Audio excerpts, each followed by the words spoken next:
refresher for even those of us that are a lot further out from surgery.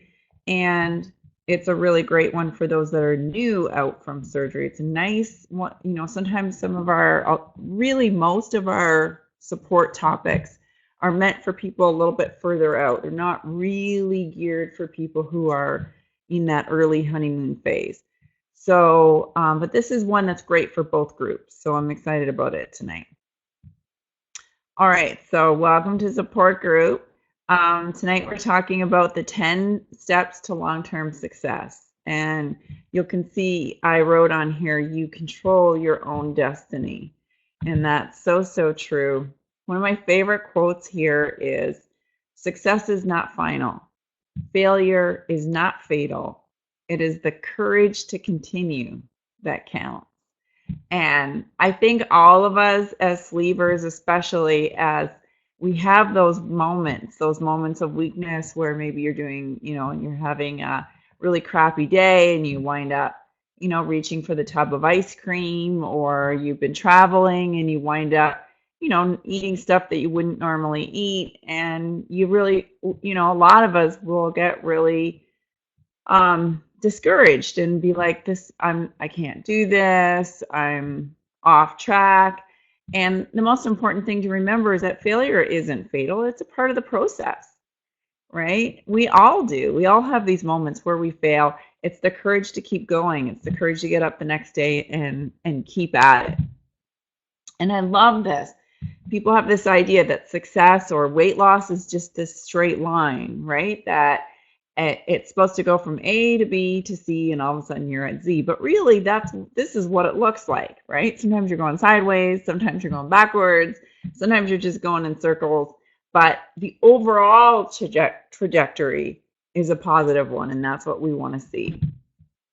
Another one of mine, just to make you guys think, is the famous coach Vince Lombardi, and he said the price of success is hard work, dedication to the job at hand, and the determination that whether we win or lose, we've applied the best of ourselves to the task at hand. And I love that, because it's really not about achieving the goal. It's really not about a number on the scale, right? Learning to have a healthier lifestyle isn't about whether you're in a size 2 or whether you weigh, 167 pounds or any of those things.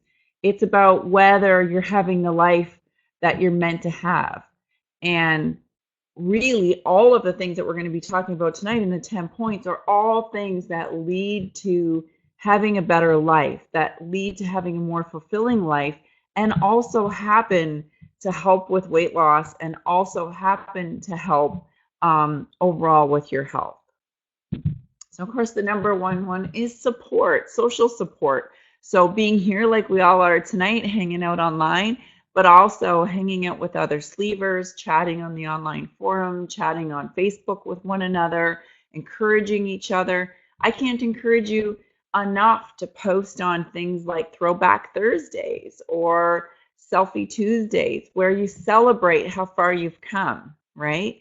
So you don't have to be perfect or in a perfect place. You can still celebrate everything that you've achieved. And I think that's what's so important. And we know that support doubles overall weight loss. So bariatric patients without support on average only lose 57 pounds.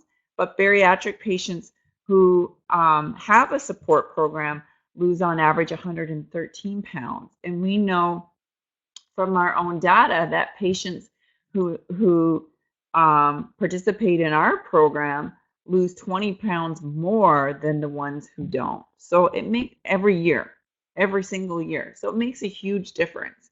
And you guys have probably heard this. It's called social contagion. When people who are obese hang out with other people who are obese, they all get bigger. You're much more likely to develop obesity if all of your friends are obese. And we know the same thing happens on the other side. When you're hanging out with other sleevers who are excited and committed and on the same journey, you're also way more likely to be successful, because that social feedback forms an expectation network, and you wind up sort of matching the people around you. Number two, one of the most important things, and you guys have heard me harp on this a lot, but I cannot emphasize it enough, and I'm a perfect example of it today because I really did not get very much sleep last night. So I'm a perfect example of not doing that today, and that is sleep, the effects of sleep deprivation. A lot of them we're pretty familiar with. We think of sleep deprivation being irritability, being cognitive impairment. Your thinking is slower. You're more quick to anger. All of these things. But what we forget, you're more likely to come down with a cold. It can, interfere with your immune system. But what we forget is it has a huge impact on our circadian rhythms, which then has a huge impact on our weight. It actually helps to regulate insulin and fat storage. So if we're not getting enough sleep, we will gain weight. So if you're not sleeping well at night, that's a real clue to one of the problems that's going on. It's making you hungrier, but also making you store more fat, is not getting enough sleep. And for those of you that struggle with this particular problem, a lack of sleep, we do have in the Back on Track guide, which you can get from your coach or in your account, there's a whole section on sleep with all the latest research on sleep. There's even a sleep tracking guide for you in there. So make sure you check that out if sleep is one of the things that you're struggling with. Sleep more, weigh less. Sleeping just an extra hour a night, research has now showed, can help you lose 11 pounds over the course of a year. And the flip is true. Getting less sleep means that you're going to gain weight.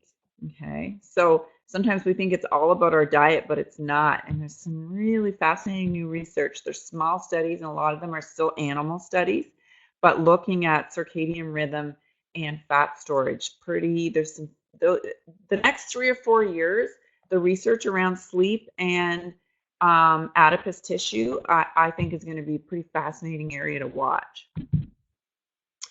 So these are the main tips. Stick to a sleep schedule. Okay, don't do what I did. I wound up having to get quite a bit done last night. So I was up really late, and I can feel it today. I'm very, very lethargic. And obviously, you guys can tell I'm probably not. I'm tripping over my words. Why? Sleep deprivation. So stick to your sleep schedule. Create a bedtime ritual. Okay, whether it's having a bath before you go to bed, whatever it is, get into that ritual. Create a comfortable bedroom environment. I can't make that, put more emphasis on that.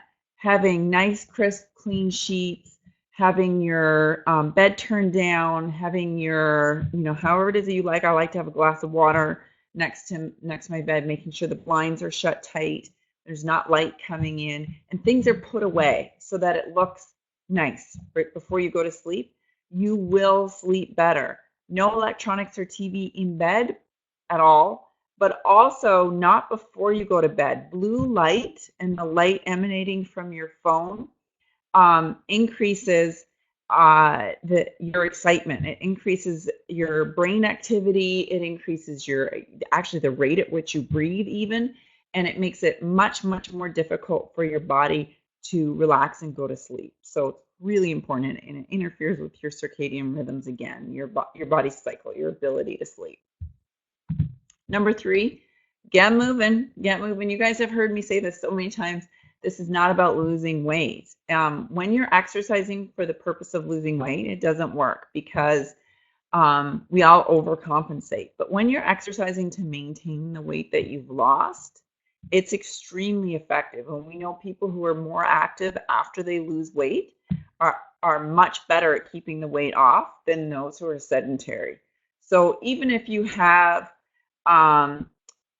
you don't have to do exercise in the sense of going and lifting weights or doing jogging or any of those sorts of things. You don't even have to go to a gym. Things like in the summer, gardening, golfing, where you pull a pull cart instead of in the ride-on carts, are great exercise. Belly dancing, any of those things are great ways to stay active. And the more active you are, the more social you are, the better that you're going to feel. And we know this from research. One of the most effective ways to prevent weight regain doesn't help you lose the weight in the first place. That's diet.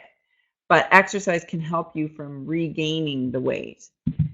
And it reduces your risk of death in multiple areas. So it's not just about the weight loss. It's not just about maintaining your weight, but it's also when you're doing an hour and a half of exercise a week, which is not a lot. That's a week. It's like 20 minutes a day. 20% lower risk of premature death. But when you increase it to 5 hours a week, look at that 33 to 34% lower risk. So even if you're hitting that sweet spot of about 3 hours of exercise a week, that's going to yoga a couple of times, right? That's doing a belly dancing class a couple of times, or taking up ballroom dancing. You wouldn't think ballroom dancing is hard work, but when I was doing this Swinging with the Stars, it's unbelievable what an amazing exercise it is and how much fun it is. So you don't have to just say, well, I'm going to start going to the gym now and I'm going to get on the treadmill, or I'm going to work with a trainer. You can actually go to your local schools often in your local community area. They usually have all sorts of really cool classes that you can take that are really social, fun, great way for you to meet people, and a great way to add some exercise that doesn't feel like exercise. When you're moving, when you're getting exercise, it helps alleviate and reduce the risk of depression. It reduces your risk of dementia, obviously diabetes. It lowers your risk of stroke. High blood pressure is lowered. Your risk of blood cancer. All of these things happen. All these benefits happen simply by exercising. And then number 4 is protein. Can't stress this enough.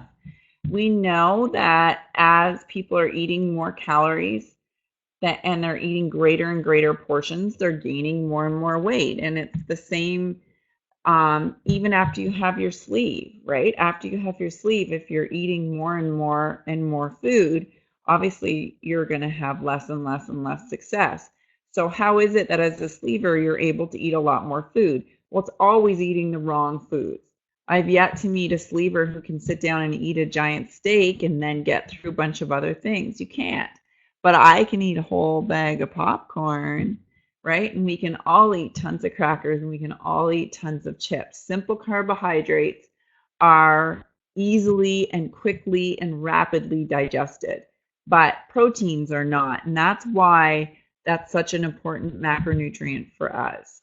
And some of the research on protein that we've been showing you guys is it reduces thinking about food. So just thinking about food all the time, where you're standing at the fridge and you're hungry, but you don't really know what you want, but you totally know you want something. Having protein can reduce those thoughts by over 60%, can reduce your desire for late night snacking by 50%, and it automatically helps people not eat over 400 fewer calories a day just by taking extra whey protein. And a great example of that was tonight. Not to get too personal, but we have teenagers now, and so we're going through teenager issues with one of my daughters, and my husband and I had a sit down with her that went on for a really long time, and he was really stressed, and well, we both were, and he went to the freezer and got out ice cream. I didn't even know we had it in the house, so he comes out with this just happened, you guys. Comes out with this big thing of ice cream. And I looked at him, I said, what are you doing? I said, put that back in the freezer. He had mint, it's his favorite, mint ice cream. I said, I'll make you a mint milkshake, a mint protein milkshake. It'll take 2 seconds. It'll take your craving away. And he was like, I just want to stress eat. I was like, I'm the one that needed surgery. So anyway, I took it away from him, put it back in the freezer. 2 seconds later, I had made homemade shamrock shake because I want to do it on the show for you guys. So I practiced up the shamrock shake. Tasted awesome. He loved it. And then he was full. And then that whole desire to emotionally eat, all of it was gone. And he still got his essentially mint ice cream. And it tasted great. And my daughter, was sitting there, and she had some and she said, you know what I love about this? It doesn't have an aftertaste. Like when you eat that ice cream, it always has like that aftertaste from the chemicals and the sugar in it. But when you eat this, you still feel good afterwards. And that's coming from a teenage girl. So that's why you want to get your protein in. Reduces your cravings by 60%, it increases your sense of fullness by over 4 times, and it increases your fat burning by 207%. All of that comes from whey protein. So really, really important to get it in. And you need to get it in really with a supplement. Quinoa, in order to get in 30 grams of protein, you would have to eat 836 calories of quinoa, or even lean beef, 287 calories of lean beef in order to get the same amount of protein. So for sleevers, that becomes really difficult to do. And what type of protein is really important? Egg protein, casein, soy, and whey, if you look at the chart and the research, whey protein makes you feel more than twice as full. Twice as full. Casein and egg make you feel proteins make you feel hardly full at all, and soy only half as much. So when you see, we had someone call the office and they were saying, well, you know, I can get protein, I can get just as much protein in another product. Well, we went and looked it right up online for her, and it was soy protein and casein protein. Well, it's not going to help you any. The mix of protein, if you're eating it and it's not the kind of protein, it's not a whey protein, and in our case, it's whey protein that has the right mix of isolate and concentrate, which is what you want. And that's your maximum satiety. And that's always what you're wanting as a sleever. When you want to stay on track, you want to feel full. Because I'll tell you guys this, I'm a grazer. And boy, if there's food around, I'll eat it unless I'm really full. And that's what we want. We want you guys to feel full. The other trick is, of course, prebiotic fiber, to get all of your fiber in. People don't understand that you need 40 to 50 grams of fiber, but most people get in about 14 grams of fiber a day. And the great thing about prebiotic fiber, like inulin, is that it helps you lose weight at the same time that you hold on to your muscle mass, which is critically important. The next one is track, number 5. Track. It's an easy and effective way to prevent weight regain. I still weigh. You guys, it's February, March, in like 6 weeks, I'm going to be 7 years out from my sleeve. My sleeve will be 7 years old. And I still weigh every day. Every day. I still track. I track what I do. Now, I'm not super obsessive about it. I don't worry when the scale goes up a couple pounds, the scale goes down a couple pounds. The scale goes up a couple pounds, the scale goes down a few pounds. That's what it does. It goes. I'm looking for trends. So I get up every day, I check what it is, and it keeps me in check. It keeps me from those moments where all of a sudden your pants don't fit.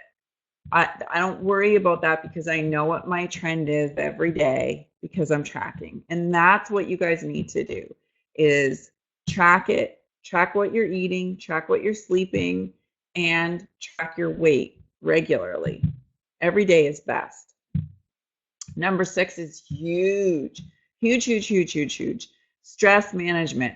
And stress is such a great indicator of possible weight gain for a couple of reasons. One is what we already talked about. When you're stressed out, it tends to affect your sleeping. When you're not sleeping as much, for all sorts of physiological reasons, you're more likely to gain weight. The other way that stress causes weight gain is actually the cortisol that your body releases. When you're stressed out, your body actually lowers its natural testosterone, both women and men, and it raises your cortisol levels, your stress hormone. And cortisol is great during short periods of stress, not so great during chronic stress. And you can see here body weight and how much weight people are gaining when they're stressed out. So it's really, really important that you find other ways to cope when you're dealing with stress.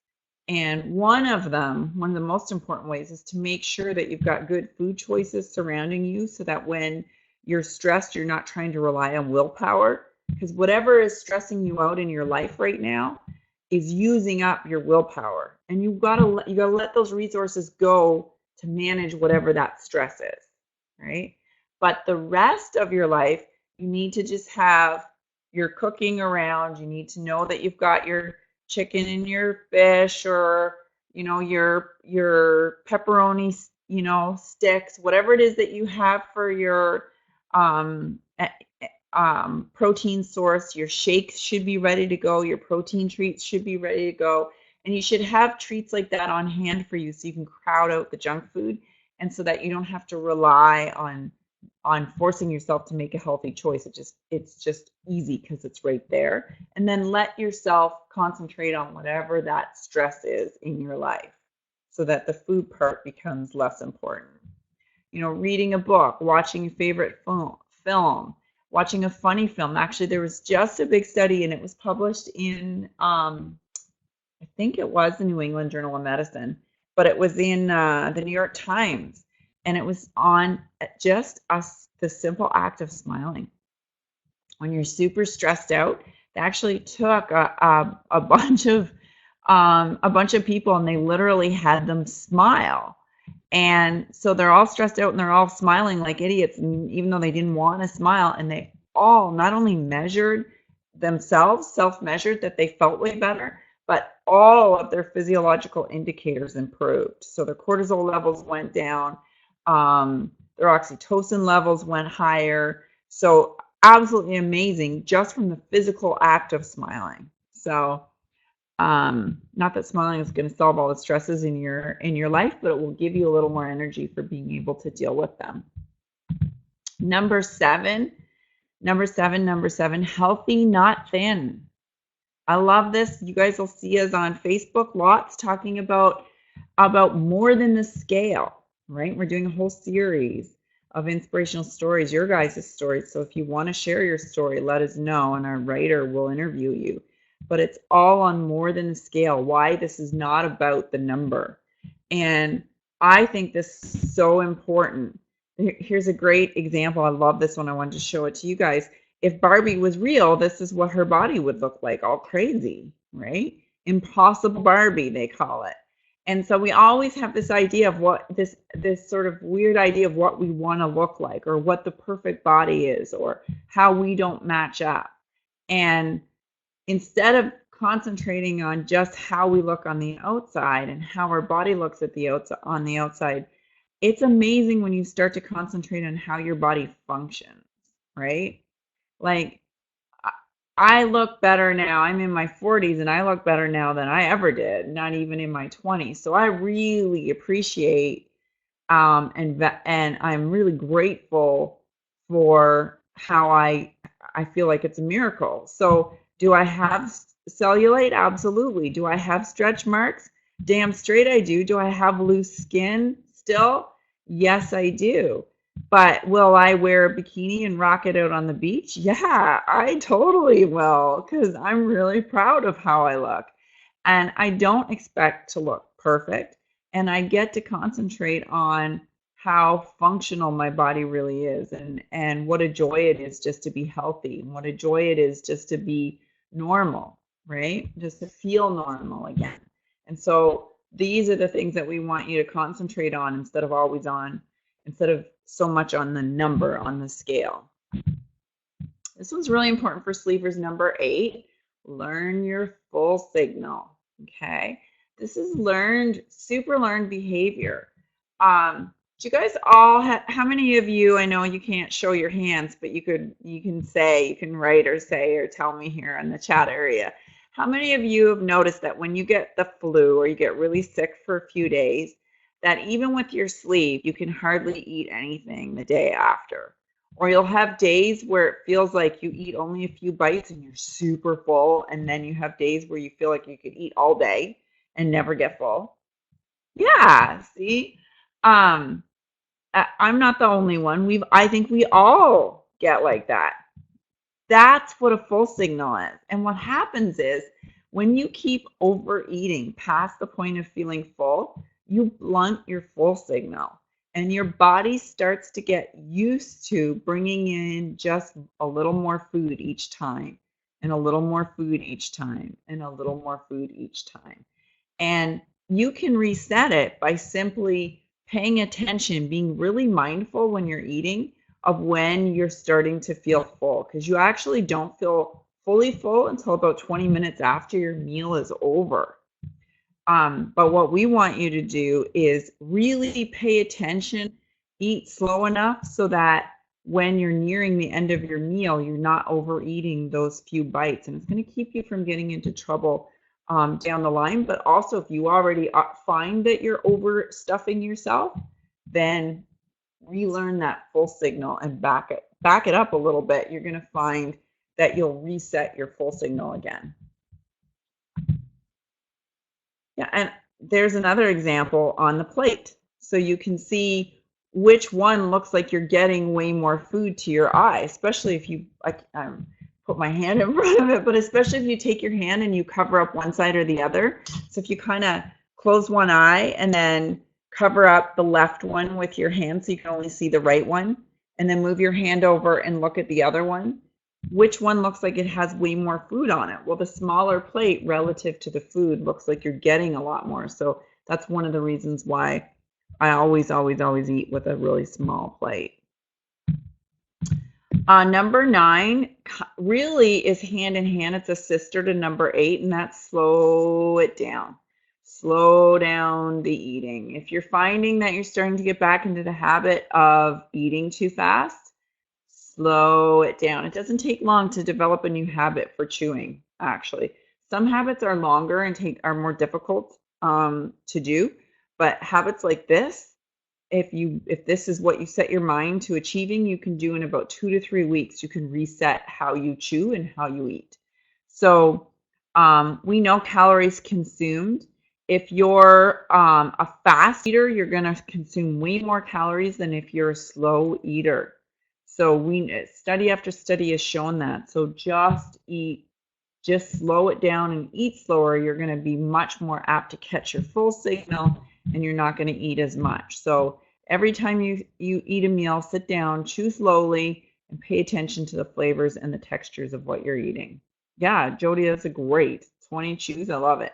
I don't even think I could do that. Here was a study now, mind you, ice cream is not good, but just to give you an example, when someone took 30 minutes to eat their ice cream, or they took 5 minutes to eat their bowl of ice cream, they measured how full they felt. And look at the difference. It's pretty amazing. People felt twice as full when it took them half an hour to eat ice cream, which absorbs incredibly fast, compared to when they rushed it up in 5 minutes. So I mean, even if you're having protein ice cream like I make, really savor it and enjoy it. And not only will you enjoy the food a lot more and it'll taste and be more rewarding to you, but you'll actually wind up being fuller faster, and you'll wind up eating less. And that's what's amazing.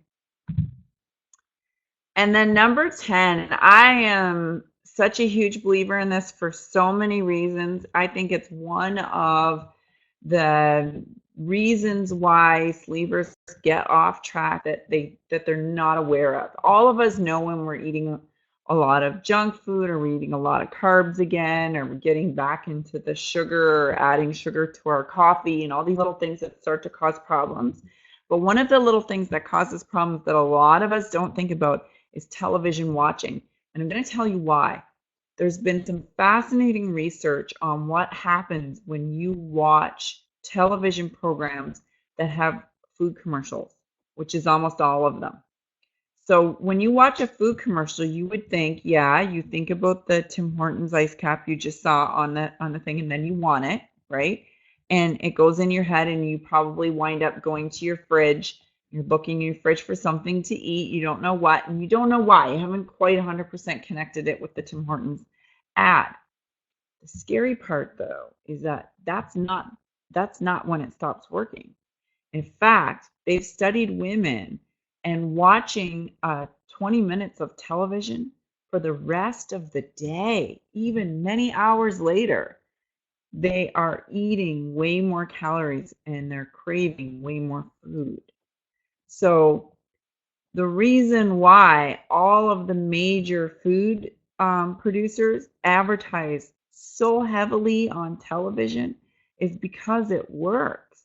It works really, really well. When I won finalist for Entrepreneur of the Year this year, I got to go to the big international one that was held in Palm Springs, and they had some of the most amazing business leaders around the world come and talk to us. And one of them was the CEO of Yum Foods, which makes Kentucky Fried Chicken, Pizza Hut, and what's that Mexican, fake Mexican one? Anyway, you guys know what I'm talking about, the burrito thing. Taco Time. That's right, Taco Time. Well, it's those three. And it's really fast. He's a very funny guy, really fascinating to listen to. But what I found so amazing was he used to be the head of Pepsi. So what I found so amazing when he was chatting about what works and what doesn't work, and he kept pointing to we want our food to taste really good, and we want it to be easy. We want people to be able to go through the drive-through. This was their big thing. Go through the drive-through and be able to actually drive and eat at the same time. So we even package our food so that when you're going through the drive-through, so that when you're at home, and then he talked about all these ad campaigns and how they have perfected these ad campaigns so that it pushes people to go and eat and eat and eat and eat. And that's what happens when you're watching television, is you're literally priming yourself. You can feel the saliva starts to go. You don't even realize that you're being affected by it, but your body is producing more ghrelin. Your body is starting to prime to eat again, even though you're not actually hungry. And it harkens back to, basic human physiology, where if you go back 1,000 years and food was available, we're primed to eat it when it's available. So when you're watching television and all of the ads are ads, in fact, the other issue with watching television that's not even tied to the commercials and how it primes you to eat food is that you burn fewer calories sitting on a couch watching television, because it's so passive, than you do sleeping. You actually burn more calories asleep than you do watching television. How's that for a mind blow? Even doing things like scrolling on Facebook and being on your phone burns more calories than watching television. Yeah, because it's such a passive thing. Everything slows down. Your heart rate slows down. Everything slows down. You twitch less, you move less, and you're just passively kind of zombie-like watching it. Same thing with at the movies, but it's only 2 hours and then you go home. Although at the movies there's like all that evil popcorn to eat. So this is the number of hours that people watch television, this chart, and obesity. So you can see very, very clear correlation between the two. The more television you watch, the more likely you are to develop obesity. So there's the 10. That's my top 10. Top 10 ways to stay on track. And I want to, Colin Powell, I just think absolutely amazing man. I read his biographies quite a few years ago, and a lot of his stuff on management has been really helpful to me over the years on managing teams. And he says there's no secrets to success. Don't waste time looking for them. Success is the result of hard work, learning from failure, loyalty, and persistence. And I just love that, the learning from failure and the persistence. To me, those are the two most important things, because I'm sure as hell not perfect, but 7 years out, I still fit into the same clothes I fit into at a year out, right? And I am not perfect by any means, but every time I get off track, I get myself back on track again, because I don't beat myself up. I'm not saying, oh, I can't do this. I'm failing at this. No, I'm just had a bad day, and everybody has a bad day. And I think that's what's so important to remember is everybody can have a bad day, but you have the tools to get back on track. And it's the persistence. It's that get up and do it again. Get up and do it again and try and figure out like, hey, okay, yeah, I can do this. So I want to open up for a few questions tonight. Does anybody have some questions for me tonight before we all head back to the next week? I love that. I knit. Have you seen, Jean, have you seen the research on knitting? I have got to post that. There's some new studies on stress management and knitting, and it's like better for you than knitting has a more positive impact than like yoga. It's like really cool. Really, really cool stuff.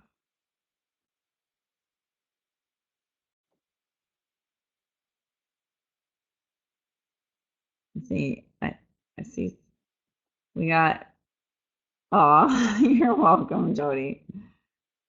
There you go. That's a way to do it. Elliptical in the living room and then watch and Netflix. See, no commercials, right? That's the way to do it. Well, you're not sleeved yet, but that's okay. It's still good to know what's going to happen, right? And how you're going to stay on track and how your sleep works with all of this. You know, how important getting your sleep in is and how important having your protein is to being successful and just knowing that when you see people like me and lots of the other people that are online, that for a change when you have your sleep, it's totally possible. It's totally doable. Whereas before, I was never able to be successful. I would be good for a little bit and get off track, and boom, the weight would be right back. Yes, we do. We call it the Change Your Life webinar, and totally we have one coming up. You bet. Amber, make sure that you do. Do you know who your coach is offhand? Yeah, exactly, Maureen. Oh, it's Connie. That's awesome. Connie will make sure that you know when the next Change Your Life webinar is. And we go through lots of really cool stuff. We go through what happens, why we gain weight, what the different procedures are, some of the pros and cons of each of them, how your body loses weight after the surgery, what to expect, all of those things we go through. So it's pretty helpful. Yes. Oh, it's so nice to see your name on there. Hi, Kim. All right, you guys. Yeah, it does. It's the protein and the fiber, you guys. Protein and fiber, protein and fiber. And with our little sleepy tummies, it's a miracle worker, I'll tell you. It is a miracle worker. All right, everybody. I hope you have an awesome night. It's so nice to see all of you online tonight. I'm going to have this edited and up tomorrow, so it'll be there in your account in the support section in the videos. And I can put up the PowerPoint as well. I should start doing that for you guys, for those of you that want to watch it as a PDF or as slides, but we'll put up the video anyway tomorrow for all of you guys. All right, everybody. Have a great night. Have a great night and stay on track. If you need anything, obviously, always reach out to your coach. Always reach out to your coach anytime. We're always here to help. Thanks, everybody.